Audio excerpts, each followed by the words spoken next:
Welcome back, everyone. This is the Fantasy Facts Podcast presented by Fantasy Data. Tonight, Seth and I are going to talk a little Scott Fishbowl. Someone's on picking on the clock as we speak. We're going to talk about players that have the potential to ruin your 2022 fantasy season. Make sure you give the show a follow. We're at the Fantasy Facts on Twitter. You can pretty much find us wherever you get your podcast. These are the Fantasy Facts with your hosts, Pat Loftus and Seth Keller. Welcome back, everybody. It is Tuesday. Seth and I are live. Lots of things to talk about this week. But first, Seth, how are we feeling tonight? I feel 100 times better than the COVID show last week. So that is great. You sound better. So much better. Yeah. You sound better. I don't sound like I have like a sock shoved up my nose. Yeah. No, that's how I sound all the time with seasonal allergies, though. So, yeah, there's that. So, let's take care of some business first. Let's remind the people we have some great promotional codes that you can use with some of our friends. First is over at Underdog. You can use the code FAQS, FAQS, at underdog.com for a 100% deposit match on your first deposit up to $100. You can use the code FAQS, FAQS, at fantasydata.com and receive 20% off your subscription purchase. Make sure you give us a follow. The show, we're at the Fantasy Facts. I'm at Dynasty_Pat. Seth is at FF the At Home Dad. And are we ready for the opening question? Are you ready for the opening question? It's more for you, but yes, please go. It's time to crack one open with the opening question. That's what I like to hear. That's a good beer ready to go right now. The opening question this week is from, I guess, Seth or me. I don't know. Anyway, Seth is on the clock. 402, Scott Fishbowl 12. We are going to do this pick live. Oh yeah, because that's so. What are you going to? It's fun. Are you going to do a screen share? Yeah. Yes. Right there. Oh no, that's just whoa. Okay, there we go. That's better. All right. So let's see. This is shout out to my new friends and the Buffalo, New York division. I grew up essentially in Buffalo, not where I was born or anything, but I spent the 10 formative years of my life from 17 to 27 in Buffalo. So that's kind of, like I said, that's where I grew up. Where nice. I became a man. So that's why I was happy to get into the Buffalo division. So here's just a look at the board right now. If you don't know about Scott Fishbowl, it is a wonderful charity league. It is already in progress right now. So if you're sitting there going, what the hell are you guys talking about? Don't worry, because signups for Scott Fishbowl 13 are already out there. You just need to go on scottfishbowl.com and you'll be able to sign up for Scott Fishbowl 13. We'll drop the link in there for you. It is a massive yes. Fantasy community. It's an event. It's an event. It really is. It is a whole event. In just this division, there's, what is it, 6, right? Is it 6, 8? 1, 2, 3, 4, 5, 6, 7, 8. So there's 8 leagues of 12 teams, and then there's 26 or 27 of these conferences, right? So there's a lot of teams there. And each of these divisions is completely different. Like my division, there was almost no quarterbacks taken in the first round. It is a super flex league, so most of these go really heavy in quarterbacks. My league, not so much. So my first pick was Justin Herbert. Excited about my Justin Herbert pick. Came all the way back down, and I was able to scoop up Dak Prescott. Then it went 3-round reversal. So all the way back over here, all the way down. I got a nice little stack with CeeDee Lamb as the 5th wide receiver off the board to pair with Dak Prescott. Off the board came Waller and Chubb, and now I get the choice of who do I draft with pick 4.2? And so my options are, who do we got here? We got Leonard Fournette. And actually, I think Chubb just went off the board. He was in my queue to go after. I already have 2 quarterbacks, so I'm not really interested in any of these quarterbacks right now. They are middling quarterbacks. I don't want any of them. At the running back position, there is a couple of options here with Leonard Fournette, Alvin Kamara. But for the most part, I'm probably going to wait on one of these guys and hope that they come back to me. I don't think I have to stretch myself to go after any of them. So I'm now looking at wide receiver and tight end because it is a tight end premium league. George Kittle is there. He has the queue for questionable next to him, which makes me super nervous. And so I'm not thrilled about that option. I do love me some Dalton Schultz, but I don't think I have to take him here. So that kind of narrows it down to wide receiver for me. And the question is, do I go stacks on stacks on stacks and get Keenan Allen, to go with Justin Herbert and do a double stack, or do I go with Debo, who has some question marks? He's been complaining all offseason, and I think we're all assuming that Trey Lance is going to be the starter, but I kind of feel like that's what we did last year, and he just wasn't. I could also go with Mike Evans. No Chris Godwin for probably week 1. I've heard talks that he could be out until week 6 because of his ACL injury at the midway end part of last season. I am leaning Keenan Allen here. What do you think, Pat? I just grabbed Keenan Allen at the 412 in the El Paso division where I am currently drafting. So I'm a big fan. I'm a big fan of Keenan Allen. I'm a big fan of the stacks as well. I like the Dak and CD stack. I probably wouldn't go the triple stack with Dalton Schultz. You don't want stacks on stacks on stacks on stacks? That's a lot of stacking. Running back, I think any one of those is a stretch, but again, it is a seasonal league, so I think you can make a bit of a case for Leonard Fournette here. Yeah. As a guy but I don't know if Fournette is going to provide more. I like both offenses. I like the Chargers offense a little bit better, so it would be hard-pressed to pass on Keenan Allen here because he's not going to be there when you come back. Not to be ageist. But Fournette is 27 years old. And he's halfway through his 27th year. So there's a bit of hesitancy with some of those older backs and 27. Yeah, it's old. But there is a little bit of hesitancy there. I would love to get him in the 5th round. I don't think he's going to be there in the 5th round, but a lot of running backs went off the board early in this league. So I feel like, if anything, I feel like I can kind of kick the can down the line a little bit more with running back. And so I'm gonna do Keenan Allen. That's gonna be my pick. I'm gonna go Keenan Allen. I'm gonna stack my top 2 options, and I'm gonna go with Keenan Allen. He is my pick. Boom. So now I have Justin Herbert with Keenan Allen, Dak Prescott with CeeDee Lamb.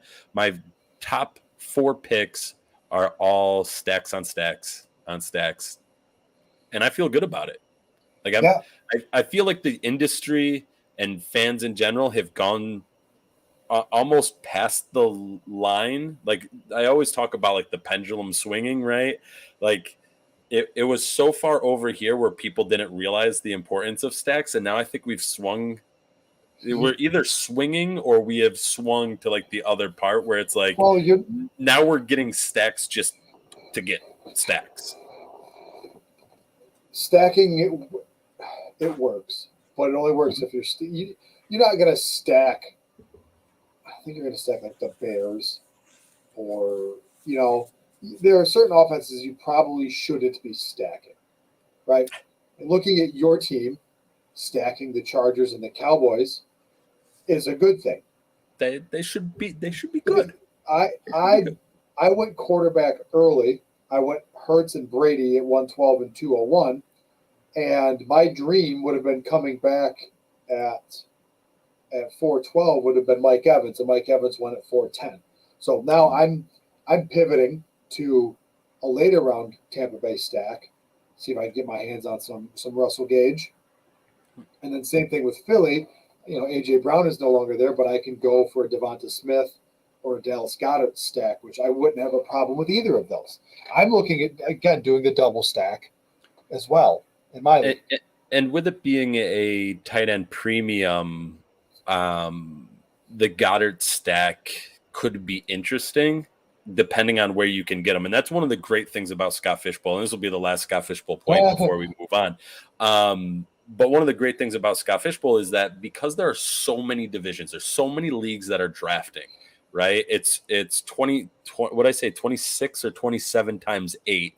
So that's a lot of individual divisions that are all drafting with the same parameters, right? Mm-hmm. It's not my league does this and my league does that, or I did this mock where these are the settings. No, it is everybody's playing with the same exact settings, and there's over 160 of these. There's over 200 individual leagues, right? 26 times 8 is going to be over 200.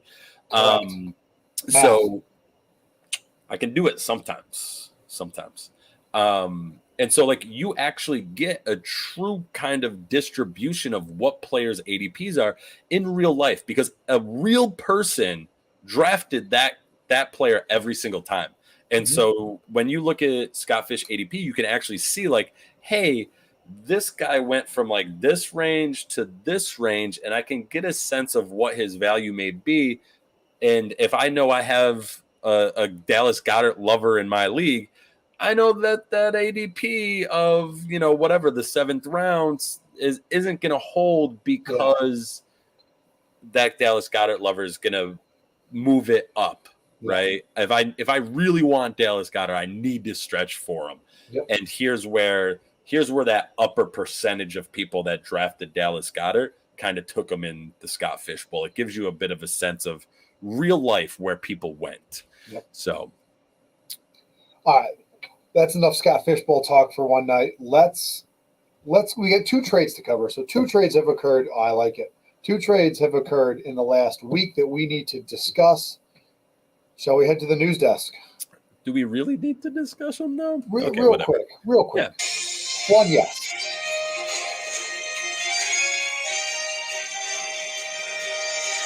Fresh from the Fantasy Facts news desk. This happened last week after our show. Carolina is shipping a conditional 5th-round pick to the Browns that can turn into a 4th depending on playing time. But Baker Mayfield has been traded.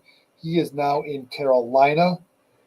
Browns are eating a good chunk of the salary, and Mayfield agreed to trim some $3.5 million off his base salary. But the big question, who wins this? Who wins? Does Cleveland win because they finally got rid of Baker?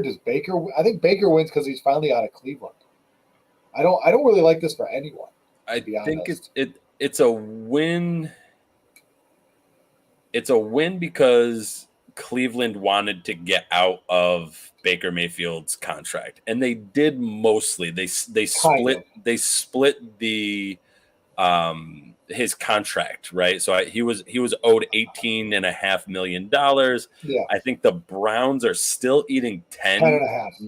Is it 10.5 million of it? Baker took a $3 million pay cut, and then the Panthers are picking up $5 million. So it's a great deal for the Panthers. Yep. It's good for Baker Mayfield because it gets him out of the Browns. Yep. And just the carousel of coaches that have been there and honestly delaying his development because he never got a chance to actually grow within a system, because every year he was in a brand new system with a brand new head coach and a brand new offensive coordinator and a brand new quarterbacks coach. He never had consistency in what he was doing. And so people that are like, oh, Baker Mayfield's going to hit the ground running, he's going to be fantastic. He now is learning another new system. Like it's a complete, now he's changing team and going to a completely new system. And Baker Mayfield has not been a fantastic quarterback. He has had some decent seasons. He's had 3 seasons, his first 3 seasons where he was in the 20s for passing touchdowns. He's had 3 seasons of over 3,500 yards. That's all well and good. But what most people remember is last season where he had 3,000 yards, 17 touchdowns, and he played with a torn labrum, and he just didn't look good the whole time he was out there. So I think we're getting a quarterback competition in Carolina. Is it a competition that Baker Mayfield should win? I believe so. I think he is a better quarterback than Sam Darnold. Can Sam Darnold do more in Carolina right now? Maybe, because he knows the system. But should Baker Mayfield win? I believe so. To me, the big question, Pat, is does DJ Moore win? Because that's the thing that I heard all over Twitter and everywhere else is about DJ Moore. Yeah. I'm actually asking you, Pat. Does Baker DJ Moore win? Baker Mayfield is the best quarterback that DJ Moore has had in his young career. It's a minor bump, and I know DJ Moore is 1,200 plus yards every year since coming into the league, and that's the first player to do that, or one of very few players to do that. I just don't think Baker Mayfield's the answer, short term or long term in Carolina.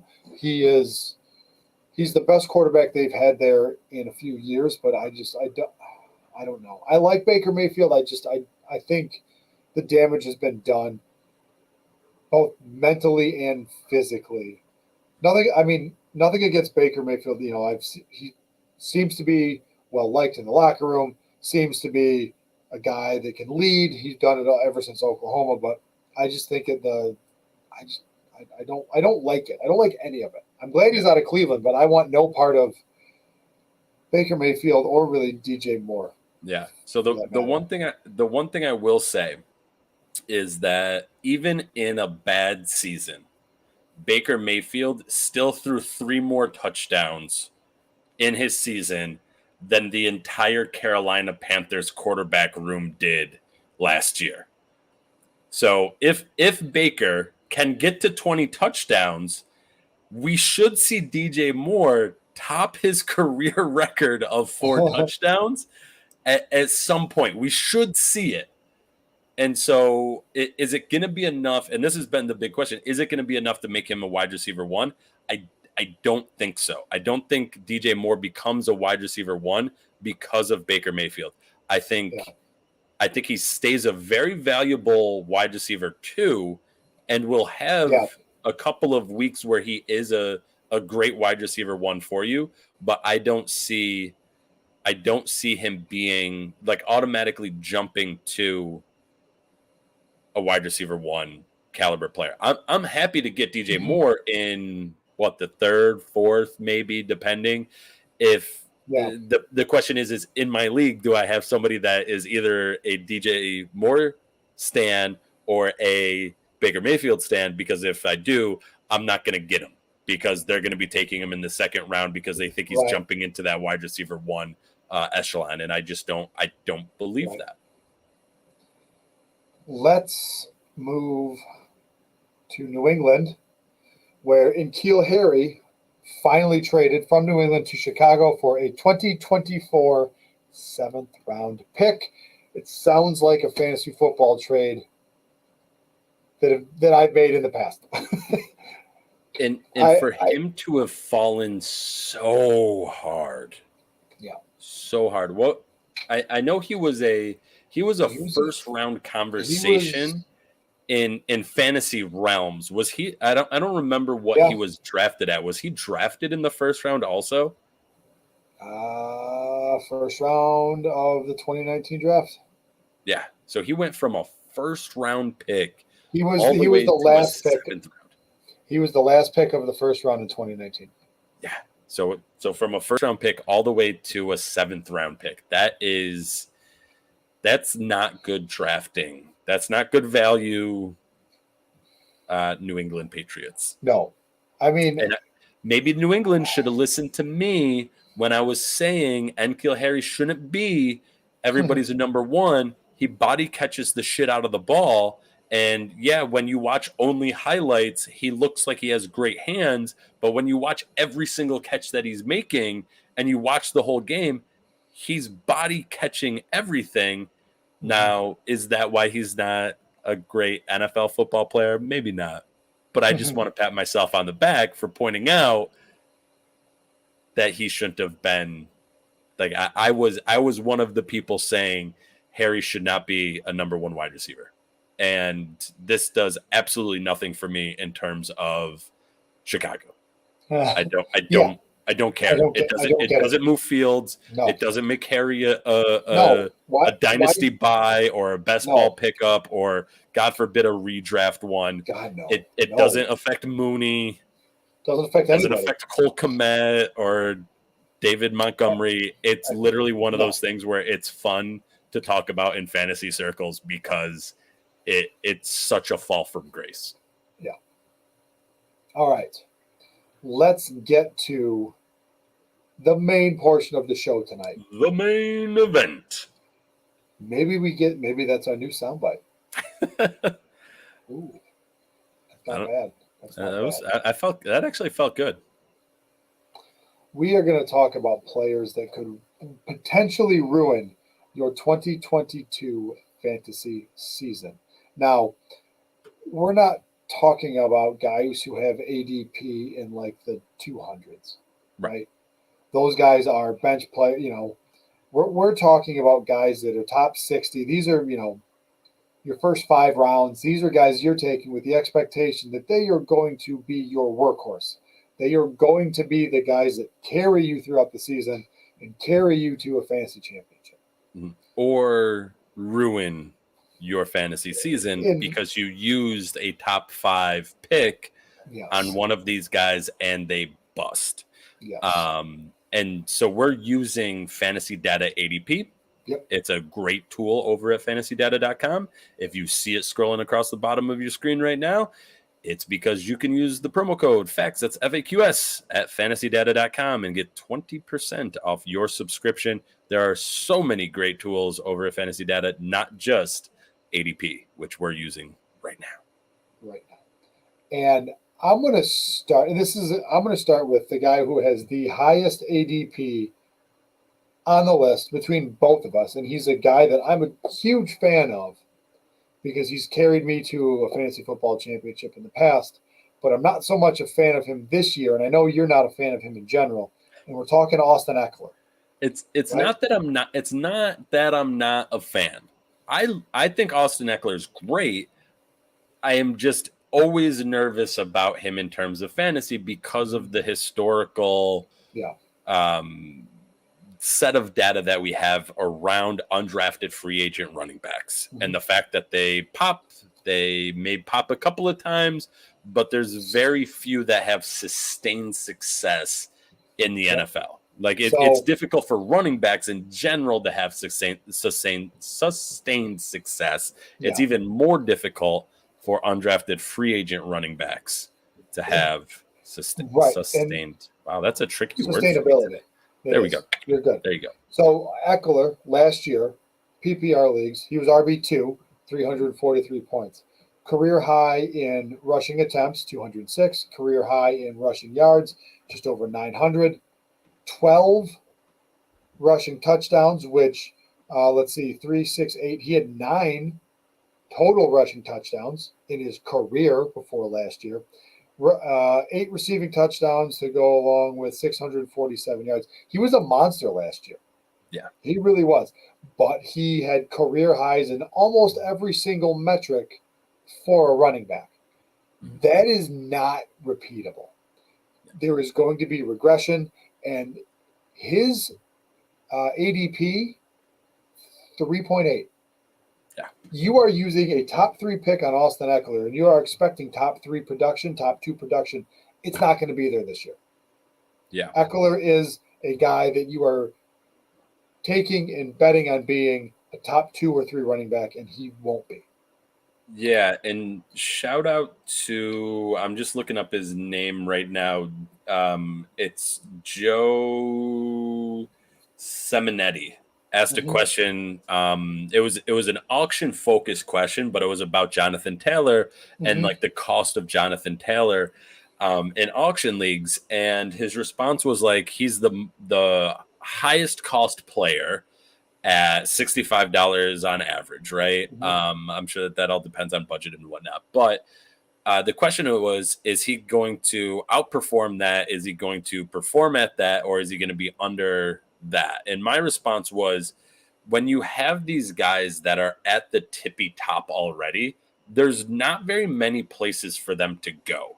And like you mentioned with Austin Eckler, we have a significant enough kind of set of data of his previous years to be able to say, okay, well, if last year was all career marks for him, then yeah, he's probably going to come back down. And so if you're drafting him at his career mark, there's not really much room for him to do. He would have to set a new set of career records in order for him to improve his value at that, third, fourth pick somewhere in there. And so that's where it's like, just statistically, it makes it difficult for him to return value. Now, could he still have a good year? He could. Yeah. But is it you're not drafting him third? You're not drafting him third overall for him to have a good season. Good. It's got to be great. It's got to be great. Yep. All right. Who would you like to discuss? Because I'm looking at the list, and there's some crossover between the two, a couple of names. But where do you want to start on your list, Seth? I want to save the person at the top of my list for later on. So I'll go ahead and I'm going to jump to another running back, but another running back a little bit further down the list. And that's J.K. Dobbins. According to fantasy data, he has a draft capital of 31.2. That's his ADP. What makes me nervous about Dobbins is two things. One is the injury. There is still a question of is he coming back fully healthy from his injury? We don't know that for a fact. I want to be optimistic. I don't actually want to use health in this. We're going to try players that could ruin your 2022 season, because let's be honest, anybody can get hurt. Like, right. You pick Jonathan Taylor 101. He blows out his knee week 1. Guess what? That just ruined that ruins your season, right? Yep. Like, no matter what, that ruins your season. Yes, you can still recover from it. It doesn't mean that you're going to definitely lose, but it ruins a part of your season because of the amount of, value you invested, and now they're injured. So to remove the potential for injury, right? That's why I like CMC. He could be on this list, but it's because of injury. It's not like, if he's healthy, he's not going to ruin. There's not question marks around him in the same way. Whereas J.K. Dobbins, he still needs to come back healthy from his injury. And then when he does come back, there is questions about his usage within that offense. And so the split between J.K. Dobbins and Gus Edwards is honestly like it's mind-boggling, because it puts your ideas in a bottle. And it's very difficult to figure out, like, why do they keep using Gus Edwards? And I think it's part of the thing. It's part of the Ravens thing where they just want to run the ball 500 something times, which is great in terms of volume, but that's not the same high volume plays that's going to make him valuable in PPR scoring. Right. What are your thoughts, Pat? Other guys around there, and I'm going to remove quarterbacks from this, but other guys with an ADP of around there: A.J. Brown at 28, T. Higgins at 30, Gibson at 33, Kittle at 34, Metcalf at 35, Pitts at 35. I would take almost all almost all of them over J.K. Dobbins. I mean, there's a couple other people that I have in there that are also kind of you mentioned some that are going to be in my list that could ruin your season. But I mean, just to drive the point home, when you look at when you look at the attempts from last year, am I in the right? Yeah. Oh yeah, that's right. They had Devonta Freeman running the ball for them. I forgot that's who they had. Yeah. I mean, there's just an even kind of split across the board for Ravens running backs, and that's a common theme for the Ravens running backs, especially in and they have this under Jim Harbaugh. And they have this guy Lamar Jackson who touches the ball in every play too. Right. I mean, he's Lamar Jackson's been one of the top rushers for that team the entire time. But if you go all the way back to the 2020 season, when everyone was healthy, Gus Edwards had 144 attempts and J.K. Dobbins had 134. Yeah. And so, there's a bit of that. Like, why did he not start? Yes, he's a rookie, but why wasn't he able to beat out Gus Edwards? Right. Yeah. Good questions. No, I agree. I agree with Dobbins as being a potential bust player for this year. I'm going to move to a wide receiver, and he is the next highest ADP on my list. He changed teams this past season, so he's catching passes from a new quarterback, signed a massive contract as well. I'm talking Devonta Adams. We have Devonta Adams with an ADP of 10.3. He's coming off the board as wide receiver 4. Moving from Green Bay, where you have one of the better quarterbacks to play in the NFL in the past decade. You're going from Aaron Rodgers to Derek Carr. That's a downgrade. Yes. You are going to a team that is coming off an above average year last year that has other weapons. You have Darren Waller. You have Hunter Renfrow. You have Josh Jacobs. You have Kenyon Drake. You have other options, other weapons to distribute the ball to. I mean, will Devonta Adams lead that team in targets? Of course he will. He is by far the most talented wide receiver on that team. But as wide receiver 4, coming 10th with an ADP of 10.3, I mean, there are guys behind him that I like a heck of a lot better because they're in better situations. Stephon Diggs in Buffalo, CeeDee Lamb in Dallas. There are guys that I would like over Devonta Adams, and because of the team change, because of the downgraded quarterback, because of the other weapons around him, Adams in Green Bay was it. He was the man. Mm-hmm. And now he goes to a team where, yes, he has some familiarity with Derek Carr because they played in college together, but they're both completely different players now. I'm not buying in on this Devonta Adams repeatability. He's not going to repeat this year. And if you're drafting him, the 4th wide receiver off the board with a top 10 pick, man, you're putting yourself in a bad position if he fails, if he busts this year. Yeah, and I'll piggyback off of your Devonta Adams take with my take on Darren Waller because it's essentially the same set of questions. Mm-hmm. Just in a different context, right? And so whereas I'm a little bit more agnostic around Devonta Adams, I have a little bit of doubt, but I think talent wins out. I think Devonta Adams is still I think he's going to lead this team in targets. I mean, last year Hunter Renfrow led the team in targets with 128. I do not see that happening in the future because after Hunter Renfrow and Darren Waller, you had Zay Jones, Josh Jacobs, who if you ask anyone, Josh Jacobs is not a receiving back. Josh Jacobs is absolutely terrible, even though he consistently finishes as a running back too. After that, you have Bryan Edwards, the backup tight end for Foster Moreau, Kenyon Drake, Henry Ruggs III, Deshaun Jackson with 19. Like, it's just after Hunter Renfrow and Darren Waller, there's just such a drop off of what you're going to get, right? And yes, Zay Jones is gone. He's now with Jacksonville. I hope that Josh Jacobs maintains his like 60 target kind of setup, because I think that was great for him. But then someone of Hunter Renfrow, Darren Waller, and Devonta Adams is not going to get the targets that they need to be successful.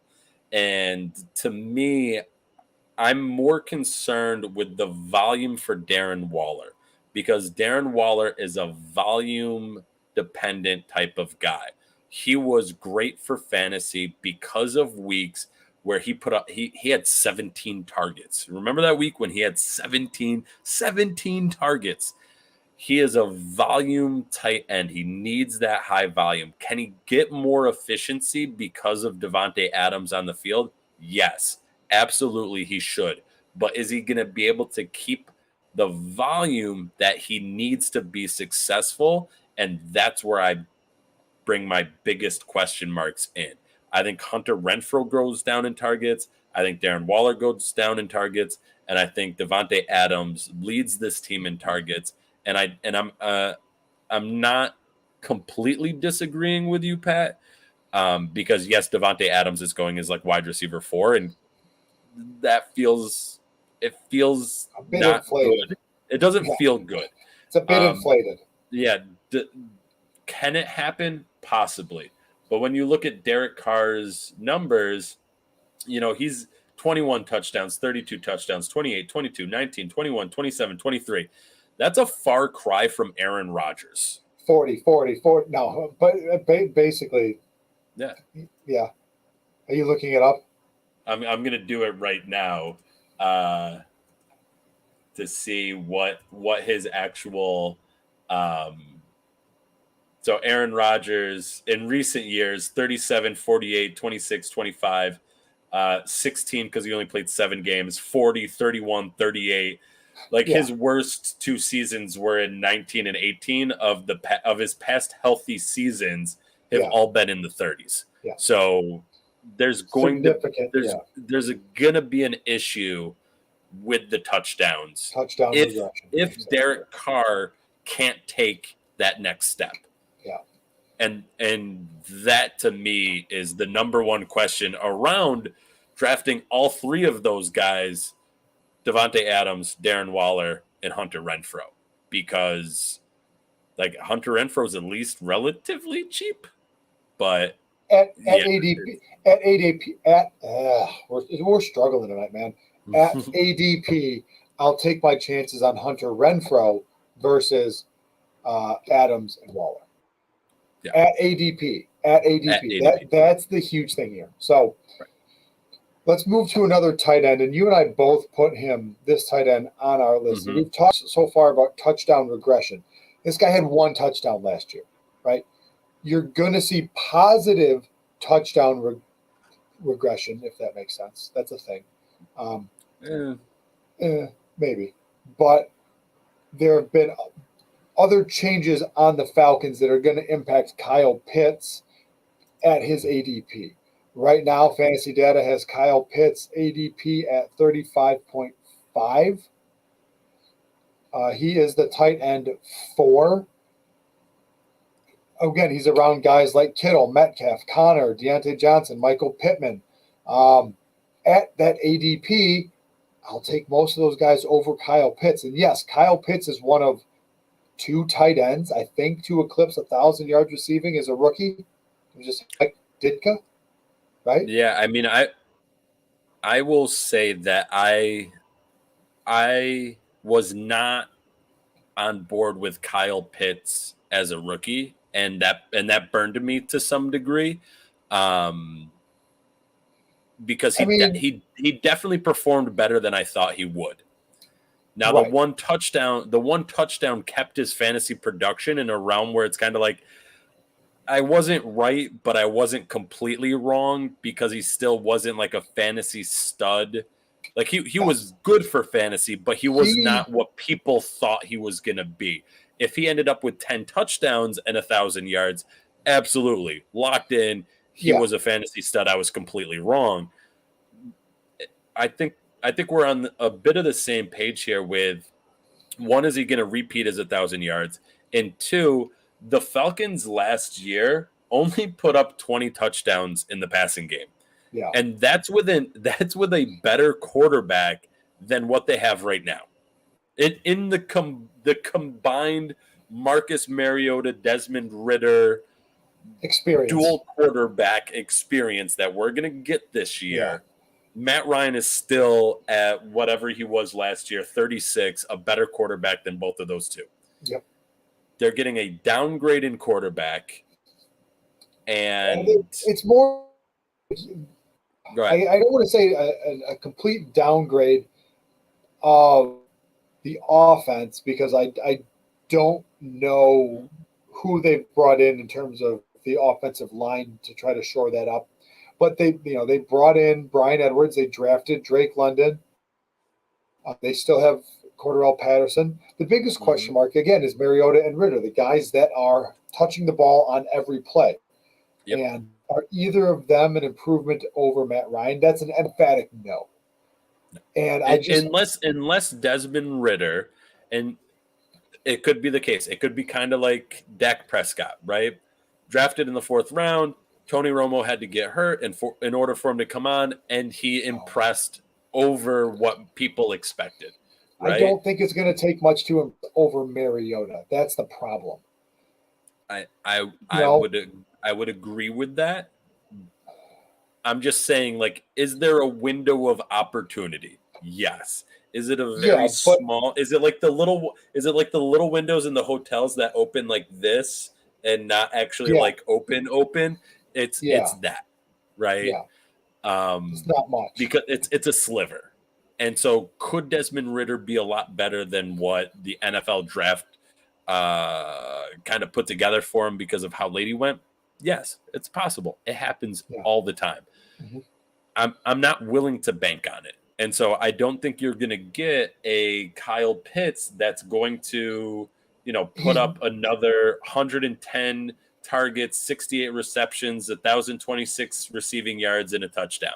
Maybe he gets a few more touchdowns, but he's probably going to regress in some other statistic as they balance themselves out.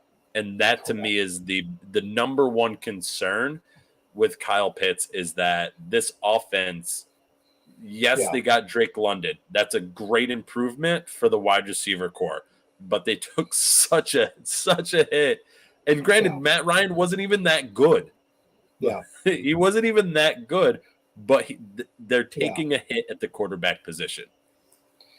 Yeah. And just he finished tight end 6, and just to wrap this up, he finished tight end 6 last year. Just behind him are guys like Dallas Goedert, who played 2 less games. Freiermuth is a rookie, came on late last year. TJ Hawkinson only played 12 games. Waller only played 10 games. There are guys that, Pitts outperformed because of injury last year that are going to bounce back. You mix all that in, the tight end position is so weak, and it's just so such a wasteland. He's probably going to finish as a 12 tight end, but where you're drafting him, you're expecting a top 3 finish.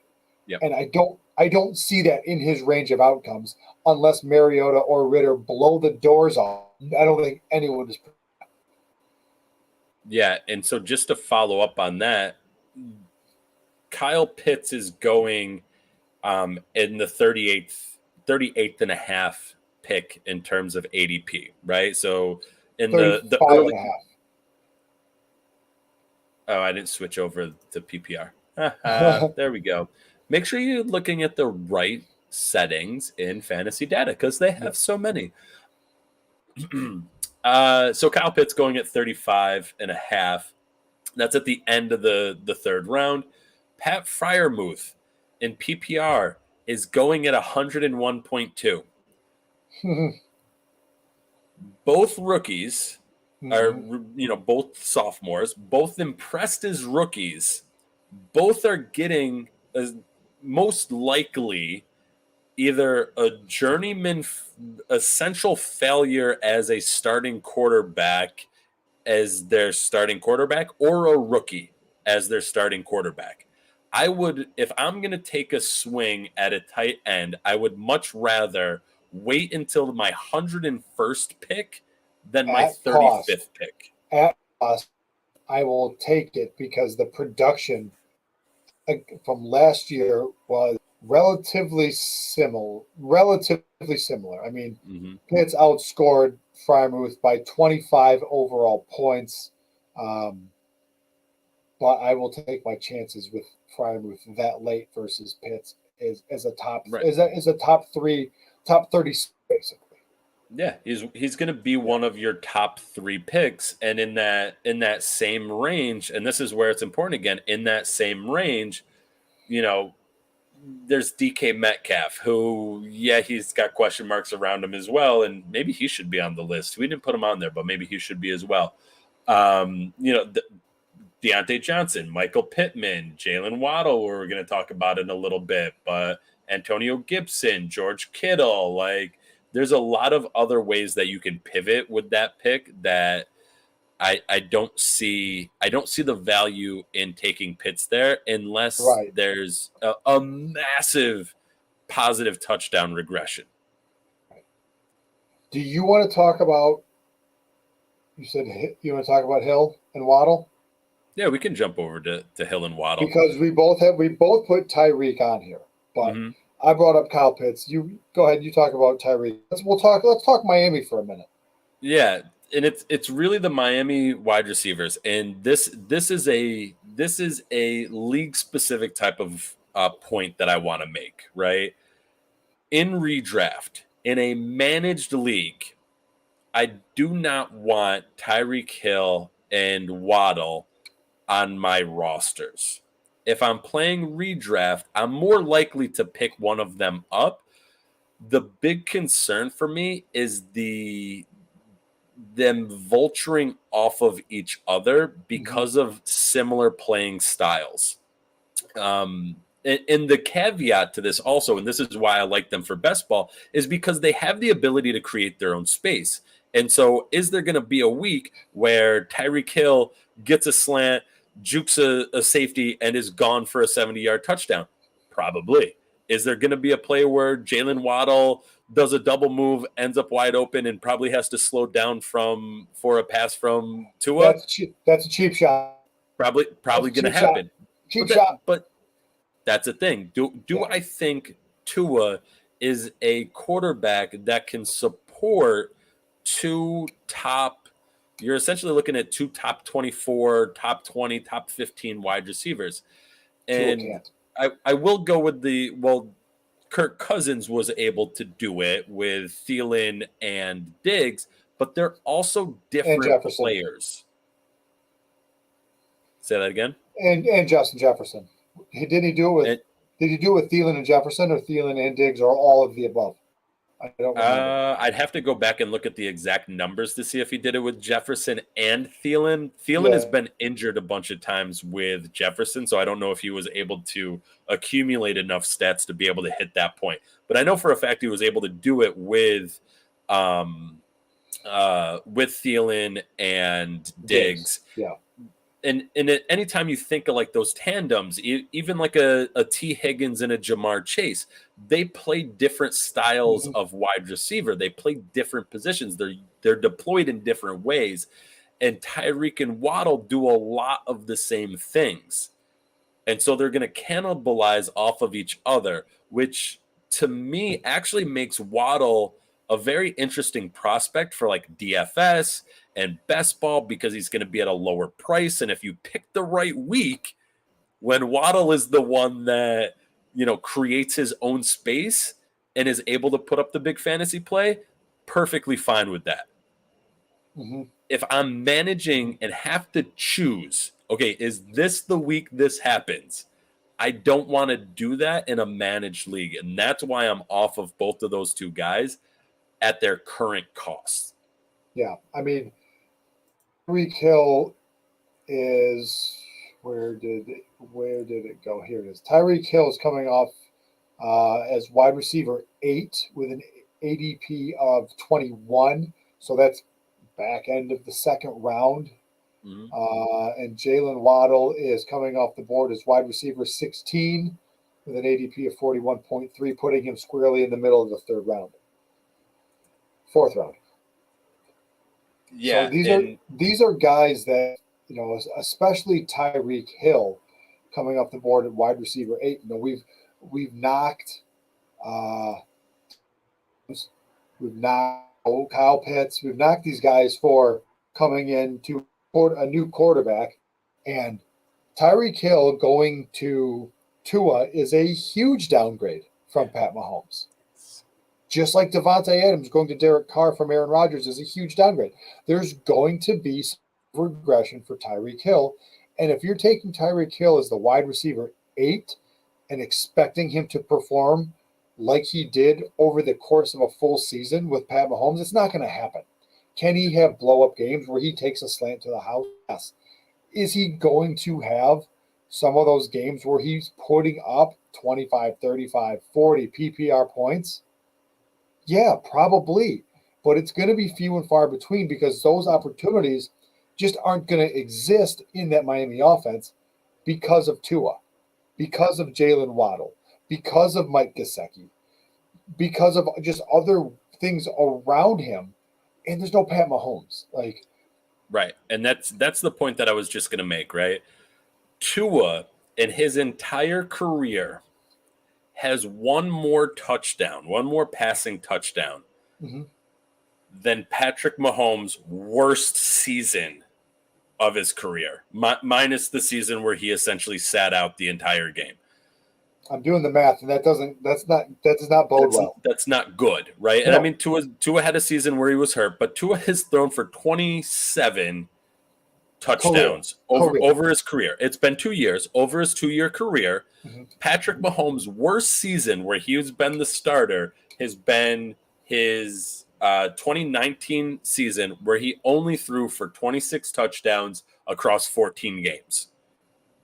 Now, there is a bit of a question of did Tyreek help Mahomes make those touchdowns, or did Mahomes help Tyreek make those touchdowns? And it's probably a little bit of both. It's a mutual relationship there. But if you're thinking about just, who's able to provide points, Mahomes is able to provide more touchdowns than Tua. And can Tua support multiple wide receivers in the top 20? Not if he's going to score this. Yeah. Not if he's only going to throw 20 touchdowns. Yeah. He needs to be able to get into that 30 plus touchdown department to be able to make that happen. And does he have the 2 wide receivers to potentially make that happen? They definitely have the talent. But I don't think they have. They don't have the separate enough skill set that makes the team dynamic enough. Could we be wrong? Could they deploy them in unique, interesting ways? Possibly. Can they create enough space on their own? Possibly. I think they're going to have enough one-off weeks where they're fine. But if you're telling me, okay, Seth, you need to decide to put Waddle in your roster week 7, I don't think I'm ever going to be I'm never going to feel confident doing that. No. Because the downside is a 5-point game and the upside is a 30-point game. But those 30-point games are going to be 2, 3, 4 times a season, and I'm going to have to start him 16, 17 times in order to feel like I'm gonna get it. And that to me is why I'm most off of both of those players. It's the Tyler Lockett defense. Mm-hmm. All right. Yeah. Let's I've got a question for you, Seth. Okay. This running back did not play a single down last year. Mm-hmm. He is coming off an injury. Mm-hmm. He is playing on a team that picked first in the NFL draft. Mm-hmm. How is Travis Etienne coming off the board at pick 46? His ADP 46.2. Mhm. That's an end of the fourth round. 12, 6.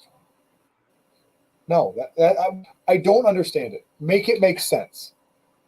Because he's coming that could potentially damage his explosiveness, which he did have in college. He's playing for the Jaguars.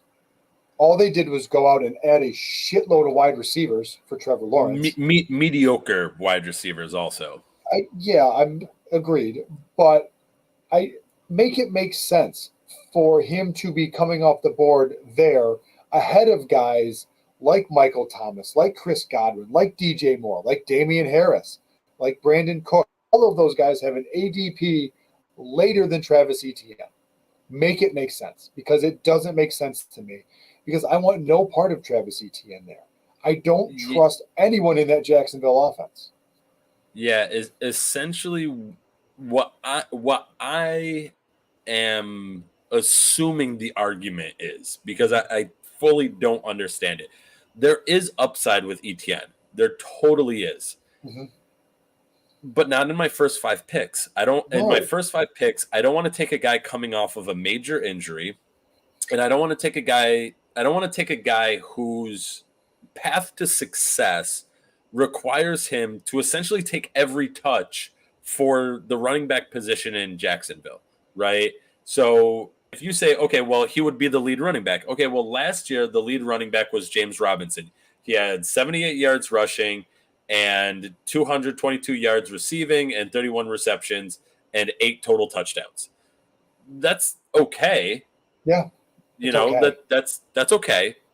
That's good-ish, right? But you're assuming that he's coming back 100% healthy, and you're assuming that he's coming back fully understanding the offense, which is, again, that offense is shifting from what it was when he was a rookie there.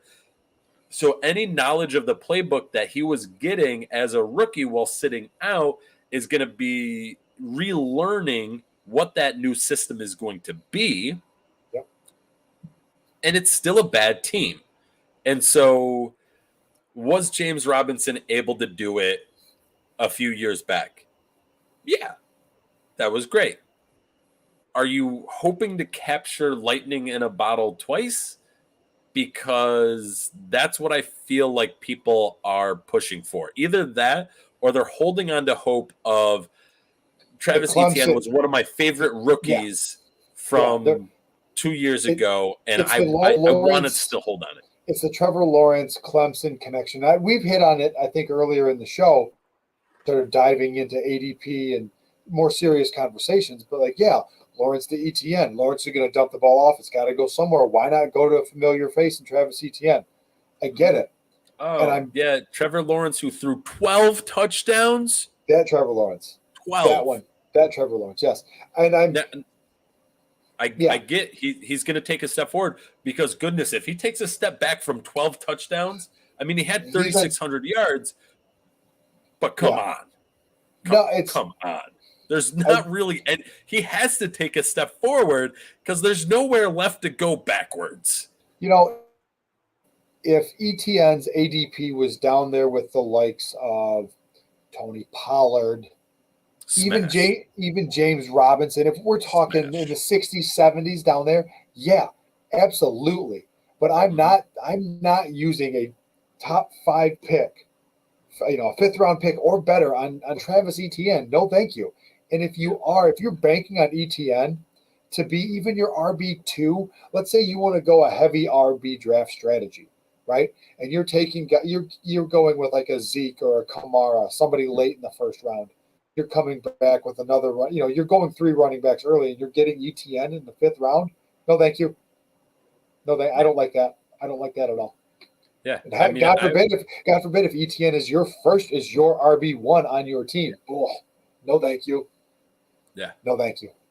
And I'm sure we're going to have a lot of zero RB truthers wanting to destroy this take, but that's the gambit that zero RB players play, right? And that's the thing is in that same ADP, right? Yep. and that same ADP for Travis Etienne. Let's get it back up on the list here. You're looking at Clyde Edwards-Helaire comes after him. Yeah. I'm not in love with it, Nope. but I know that Clyde Edwards-Helaire is like he's done going to it. be he's going to be involved in that Chiefs offense. I assume it's going to happen with Travis Etienne, but whatever. Damian Harris, all day. RBBC committee all the way. Miles Sanders, another one. Everyone wants to think that the Eagles offense is going to be so much better than it was last year. And he was oddly enough, looks like it's going to be there. Oddly enough, I don't know if we're going to have time to get to every name on the list. Miles Sanders was the first name I put down when I put this list together of guys that could ruin your 2022 season. But I would take Miles Sanders over Travis Etienne. Yeah. All right. Do you want to jump right into Miles Sanders at this point? I do not. I want let's go to at the top of your list. I want to start this conversation. Oh, are you We're sure? Doing it. I feel like this is what we close the show out on. Are you sure you don't want to talk about anybody else beforehand? Ooh, I feel like this one's going to get the most amount of hate. So let's close the show out on that guy. All right. So we're going to do a couple more. Let's stay on the Eagles because I actually put 2 Eagles players on this list. I am low, and it pains me to say this because we talked about Eagles players and stacks, Scott Fishbowl, but I'm actually down Miles Sanders, who has an ADP of 57.6, and A.J. Brown coming in with an ADP of 28.3. Miles Sanders, for me, is just the picture of mediocrity, right? It's and that hurts because I was so high on Miles Sanders coming out of the draft. So I know, but you're right. He is. He's come down, and this is what I think it's a benefit of the fact that we talk about it so much is I can get to the point where I realize, you know what, I really liked what Miles Sanders had to offer. Either he's not exactly what I thought, or this offense isn't exactly like suited to him, but he's just not. He's not performing the way that I thought he would. And you're right. He's been a pretty mediocre back. He only played 16 games his rookie year back in 2019. And that was arguably his best finish from a fantasy perspective. He put up 218 PPR points. Yep. And since then, he's never cracked 170 PPR points. Last year, and I know he only played 12 games, but he only played 12 games in 2020. And he was still able to score touchdowns in 2020. He had 0 touchdowns last year. And I guess you could say he's due for positive regression in the touchdown category. Yeah. But the Eagles have another year of Devonta Smith. They have Dallas Goedert. They have Jalen Hurts running the football. They brought in, they drafted Kenny Gainwell. They brought in more backs this year in the draft. I don't see it with Miles Sanders. He's not a guy that I want at that AD of 57. I take a chance. I've got too many, but I will take a chance on a Kareem Hunt is going than Miles Sanders. Rashad Penny is going later. Tony Pollard. These are all guys that I would take over Miles Sanders. Yeah, I mean, my only hesitancy, right, is I agree with most of it. I agree with most of what you're saying, Pat. But he is still the best running back on that team. And does that mean that he should be going in the top 5 rounds? No. Probably not.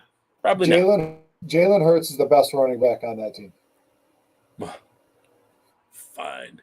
I mean, I'm looking at the stats right now. Jalen Hurts had 2 more attempts.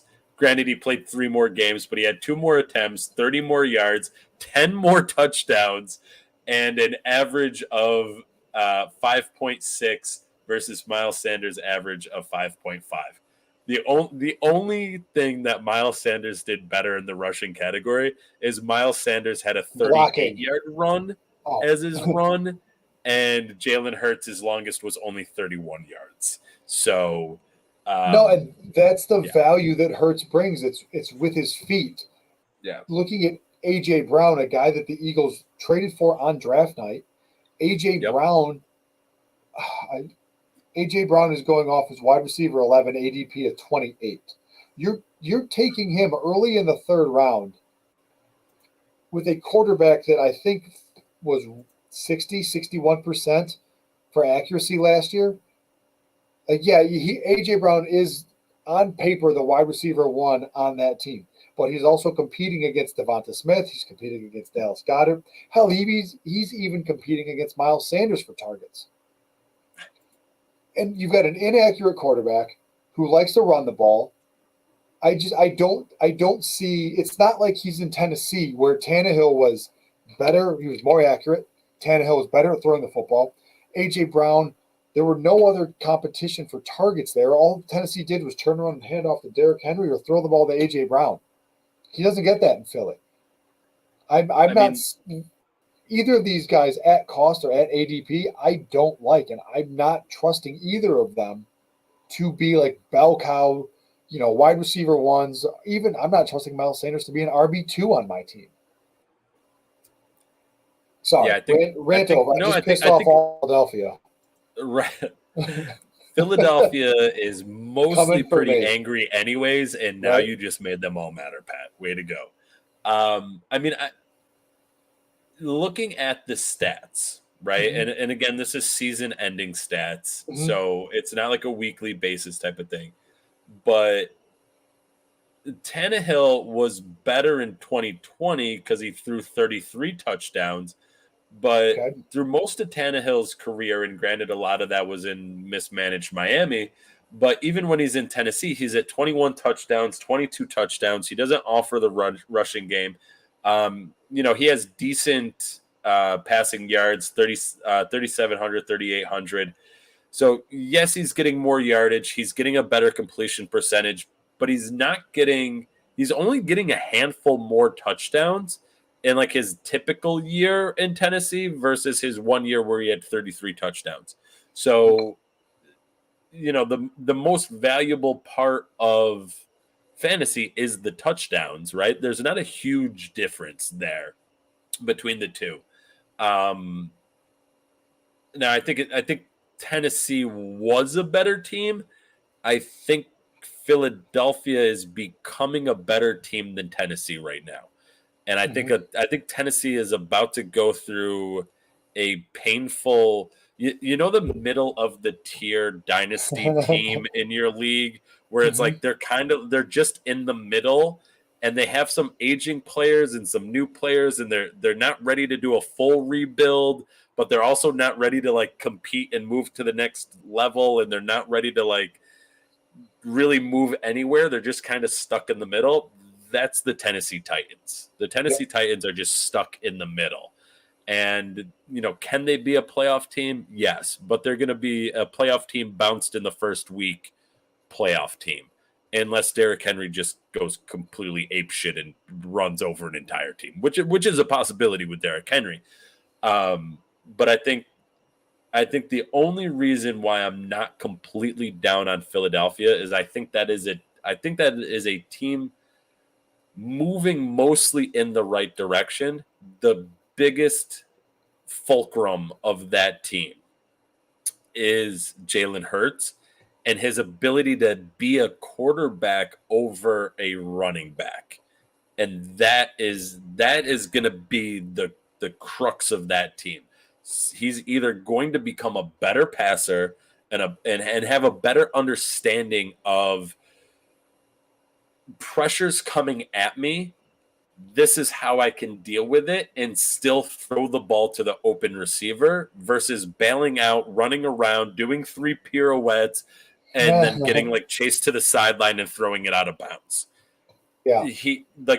There's a reason why there's a reason why more traditional quarterbacks, and even a guy like Joe Burrow, right? You don't look at Joe Burrow and you think like, oh, he's going to reverse field 3 times and make an open play. But he has really good pocket presence and moves through the pocket in terms of pressure very, very efficiently. Whereas what Jalen Hurts does usually is he sees the pressure, he pirouettes out, and he tries to get to the sideline versus taking either that forward step up into the pocket, even attacking the lanes that are opening up, like attacking the passing lanes via his rush. He's not doing that. He's retreating and actually making his throws so much more difficult. So if he's going to become a better passer, he needs to get better at that. And that's why I'm like, I want to believe Philadelphia is going in the right way, but if they all fail, and you're right, Pat, that they're ruining people's fantasy seasons in 2022, I think it's more so because Hurts continues to be a running quarterback, which is going to be fine when you draft them in Superflex leagues. You got him. I talked about it earlier. I'm targeting other Eagles players, just not Miles Sanders and not A.J. Brown. Yeah. I want no part of either of them this year. Yeah. All right. Shall we? I think now we talk about the last player and then jump into the fantasy facts. I do. Hold on. Before we do that. One more? No, we have a comment from Alex Keaton. Etienne is going in the late third on Underdog and FFPC. Some of the sharpest rooms, not justifying picking Etienne. Just pointed out how the market is viewing him. Mm-hmm. I'm not saying those people aren't sharp. Me personally, I don't want any part of Etienne this year. I don't think you're going to get the return on the investment where you're picking him. Yeah. And that I think is the biggest concern, right? And for me, if you're picking him there, you're expecting him to perform at a certain level. And if he doesn't, that's going to ruin your season.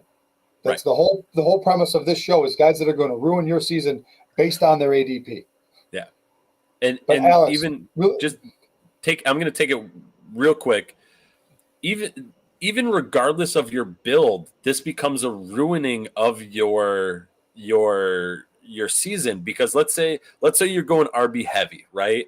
Because one of the underdog strategies is hammer your running backs early and then just load up on wide receivers, and take tight end or whatever. It depends on where you want to go. But let's say you have your RB1 in round 1, you have your RB2 in round 2.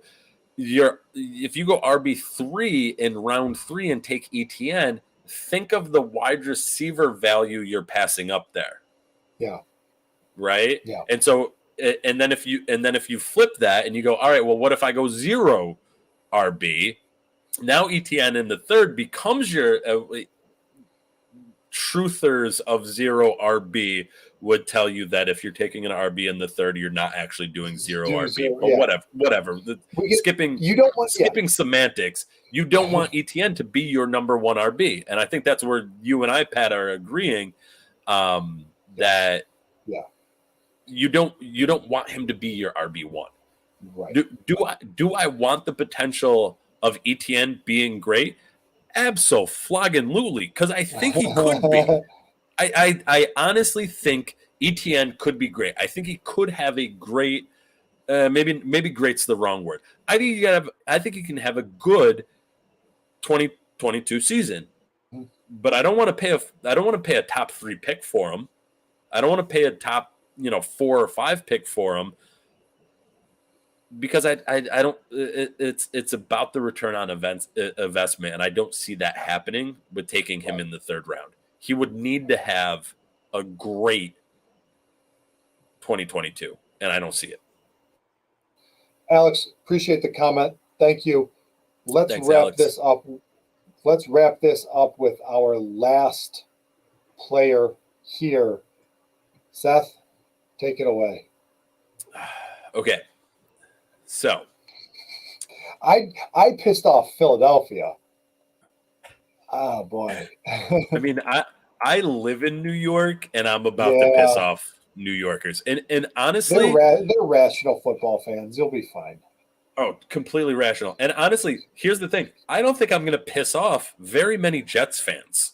And we're going to be talking about the Jets. I don't think I'm going to piss off very many Jets fans because at least all the Jets fans that I know, and one of my best friends is a Jets fan.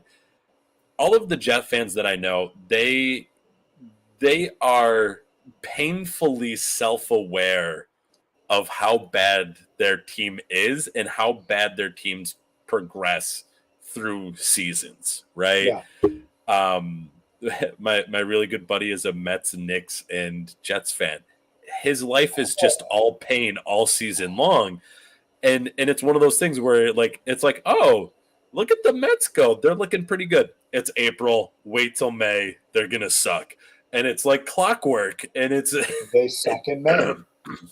it just always happens. It's like, oh, April, they don't look too shit. They don't look like shit. Oh no, it's still early. They're terrible. Okay, never mind. And so that's what I most of the Jets fans in my life are like. They're all extremely cautiously pessimistic. I won't even say optimistic. They're very cautiously pessimistic, where it's like, yeah, this is probably going to be bad. So I don't think I'm going to piss off too many Jets fans in saying that Breece Hall is not going to finish the season as an RB1. And I think there's a lot of talk. There's a lot of talk about Breece Hall finishing as an RB1. And my big issue is that the Jets they're not a very good team right now. And we didn't bring this up in the breaking news, but apparently Zach Wilson is getting all sorts of love across Twitter and his mom's friends groups. The memes were amazing. It's probably getting close to the point of like, okay, amazing. It's too much. No, but they more. just keep hitting, and they're so funny. I'm like Adam Driver in Star Wars. More. Keep them more. I want more memes. Make more funny of Zach Wilson and really Zach Wilson's girlfriend's claim. And there's I don't know if there's any. Is there anything out there beyond just his girlfriend's response to another person? Like, honestly, honestly, I don't even care. I'm just here for the memes because they're hysterical. I don't even care. Right. Doesn't matter. All right. Well, so let's talk Breece Hall real quick. Yeah. Let's put a nice little bow on this and how Breece Hall can ruin your season. Mm-hmm. Because you're drafting Breece Hall, or his ADP right now is coming in. We made the exception here. His ADP is 67, but he was the consensus rookie running back, RB 101, rookie pick 101, whatever you want to call it. He went to a team that, and the Jets, who've been they've been adding pieces. They had Michael Carter. Them bringing in Breece Hall didn't make sense. And I can't. Alex is killing it tonight. Zach Wilson got that dog in him, so the Jets to the moon. Love it.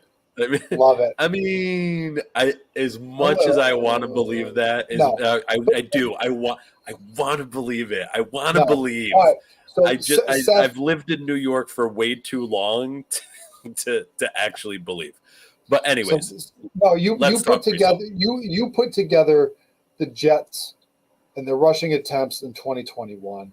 Mm-hmm. 380 attempts, right? Yep. Am I reading? 380 attempts. Yep, this is all the Jets rushers. All of them. 81 receptions, 8 total touchdowns, 1,200 yards, rushing 740, receiving, so just shy of 2,000 yards, total yards for the running backs for the Jets last year. What are these other numbers here in the show sheet? What are those? So this is the argument that people are having, right? Is, well, Breece Hall is going to lead that backfield. And I'm like, okay, cool. He's going to lead that backfield. Well, what's the split going to be? Because you have Michael Carter there, you have Ty Johnson there, and now you have Breece Hall there. What is that split going to look like? And people are like, oh, well, Michael Carter didn't do work on third downs. You're right. He didn't. That was Ty Johnson's work. Michael Carter did most of his work rushing the ball on first and second down. Like, that's legitimately what he did. There's also a tweet going around that Michael Carter had no receptions on third down, and that's just not true. He did have receptions on third down. The claim was something about where they were pulling their data from and stuff like that. But Michael Carter did have receptions on third down. It's not much. Michael Carter did not get much work on third down. So the question is, does Breece Hall take over all the rushing work in New York? And did Michael Carter leave? No. Okay. Did Ty Johnson leave? No. Like, they're still there. And so what I did was like, okay, well, what percentage of the running back work, and this is based on last year, assuming that the Jets are pretty relative over their years, what percentage of the work is Breece Hall going to get, right? If Breece Hall gets 50% of the work, he would get 190 attempts. That's not bad. He would get 40 receptions. Not bad. He would get, if he got 50% of the total touchdowns, he'd have 8 total touchdowns, and he'd end up with just shy of 1,000 total yards. That's not bad, but that's 160 PPR points. That is about 50 points shy of a RB1 season over the past 10 years. The most difficult year to be an RB1 over the past 10 years was 232 PPR points. The easiest, I don't remember it off the top of my head, I think it was like 215. So he's more than 50 points shy if he gets 50% of last year's work. Okay, let's say he gets 60, right? Most people are like, oh, well, what's the split going to be? Is it going to be a 60-40 split? Let's throw 60 in there. If we go with 60, he's still only at 198 PPR points based on what the Jets did last year. In order for him to get to the point of being in contention, and that depends on who else is scoring points. If there's a healthy CMC, a healthy Derrick Henry, a healthy Mixon, a healthy, if Zeke does what Zeke has done in the past, right, it's going to push that threshold for what an RB1 is up even higher. He would need to take 70% of all running back work from what the Jets did last year. Assuming that the Jets rushing pie stays roughly the same, he would need to take 70% of it. No, not going to happen. That's my big issue. Can the pie get a little bit bigger? Maybe. Sure. If we increase those numbers, by 10%, does it change it some? Yeah, it does. But is it going, like, how much better is this Jets rushing game going to get? Yes, there's probably there's improvements on the offensive line. They have potential to get better, but will they all come together and actually get better? No, I don't know. A little bit.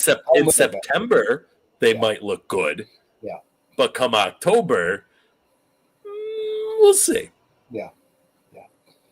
All right, now that we have successfully pissed off most of the northeastern parts of the United States, I think we should move to the fact attack.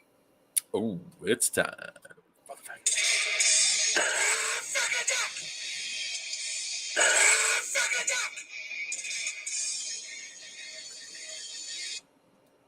All right, we have 6 questions tonight. So we got our work cut out for us tonight. 5 minutes on the clock. We're going to run through these that we found on the Twitters and give you credit where credit is due. First question is from @Leo Marugala Which side do you like in this dynasty trade? Do you prefer the Darren Waller side or Dawson Knox and Brandon Cooks? Don't know anything else about the league. Pick a side. It's Waller in. It's Waller if I need a tight end and need to compete right now. Man, it's kind of competing both ways. You know what? Fuck it. I'm going Knox and Cooks because Cooks is a Same. wide receiver too, Same. and Knox could be taking the next step. Again, I know there's going to be people out there like, what the fuck? You're not taking Waller, and I'm ready for that heat. The way I'm feeling right now is I like the Knox and Cooks side of it. We talked about the Raiders. We talked about Waller and everything that we don't want that Raider offense. I'm with you. I'm with Knox and Cooks. And Waller's not a spring chicken anymore. No, he's not. I want to say he's already 30, even though he's only had like a few years of true fantasy relevance. So I'm gonna check that while you read the next question. From Down Under NFL, favorite late round flyer that could significantly outproduce PP. This is the PPR redraft league. Paris Campbell, Isaiah McKenzie, Sammy Watkins, Terrace Marshall.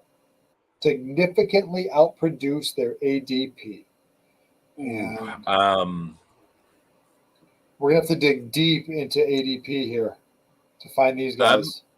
I'm gonna put them in order.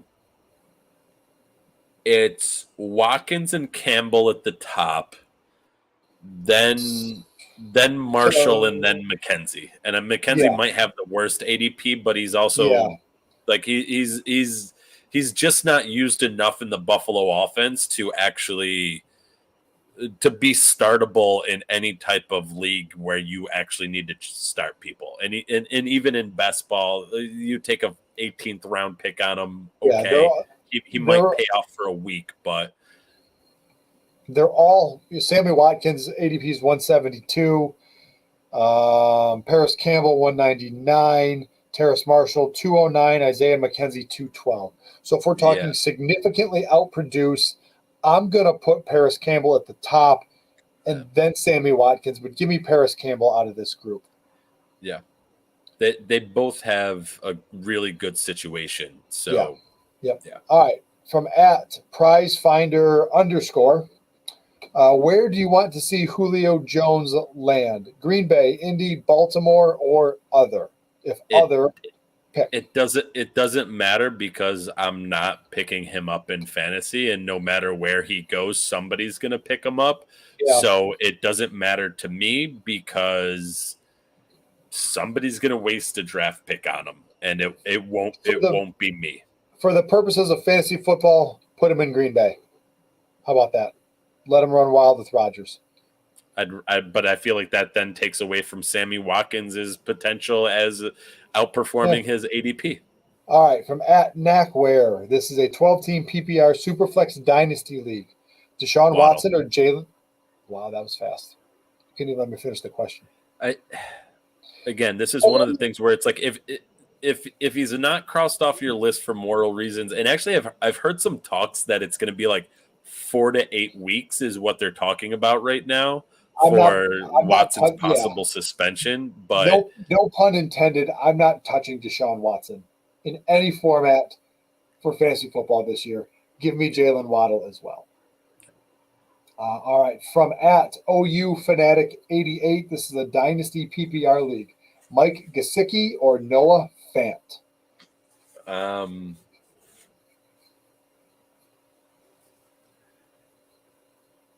I'll take Gesicki in the sense that Miami has the possibility to move forward right now. Seattle, they're going to need to wait until they get a quarterback. So it's at least one season of Fant being just completely mediocre until a new quarterback comes in. And then, something has to happen with Lockett and DK and in order to open more doors. Wait a year. For now, it's Mike Gesicki. Wait Fant on the cheap next year. All right. Last question from @Andrew Hall FF. You have to keep one of these players in a 1 QB non-PPR league, and then in parentheses is the round you can keep them in. Justin Jefferson in the 3rd, Yep. T. Higgins in the 5th, Pittman in the 11th, Pollard in the 12th. JJ in the 3rd. Even though, like, Pittman from 11th to what? He's probably going in 4th roundish, somewhere in that range. Justin Jefferson is a early first round pick. So Yeah. I'm gonna take the number one wide receiver, lose a 3rd round pick out of it. Like, could you get more value from Higgins in the 5th to Higgins in the 3rd? Possibly. Is there more value from Pittman in the 11th to Pittman in the 4th or 5th? Right, but if you don't take Justin Jefferson in the 3rd, you're not going to get him, and unless you're drafting in the first half of the 1st round. Yeah. And in that case, then you should have just taken Justin Jefferson at the 3rd anyways. Yeah. I was trying really hard to make a case for Pittman, but it's JJ for sure in the 3rd. All right. That does it for the show. Thank you, everyone, for the Fact Attack questions. Andrew, Alex, thank you for the comments and the laughs. A lot of fun. Good show. Let's make dogs use the code FACTS, FAQS, 10% deposit for a deposit match up to $100. Use that code FACTS, FAQS, fantasydata.com, and receive 20% off your subscription purchase. Make sure you follow the show at the Fantasy Facts. I'm at Dynasty_Pat. Seth is at FF, the at-home dad. Good night, everybody. Catch you on the flip side.